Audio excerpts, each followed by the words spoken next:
নিজের চোখে দেখা।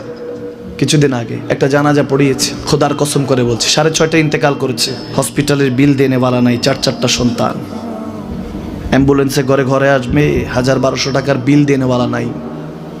কি বুঝলেন? ক্ষণস্থায়ী দুনিয়া।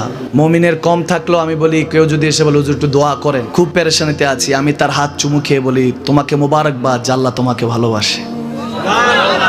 পেরেশানি তো মালিক দেয়, এই জন্য এটা রহমত মুমিনের জন্য। পেরেশানি দেয় যখন ফেরেশতারা বলে আল্লাহ চাইতেছে টাকা পয়সা চাইতেছে, বলে এটা কি? বলে ফাসেক, দে বিদায় কর, বিদায় কর। তার চাওয়া আছে, বিরক্ত লাগে, বিদায় কর, কি লাগে দে। আল্লাহ 10 কোটি দিয়েছে, 100 কোটি দিয়ে বিদায় কর।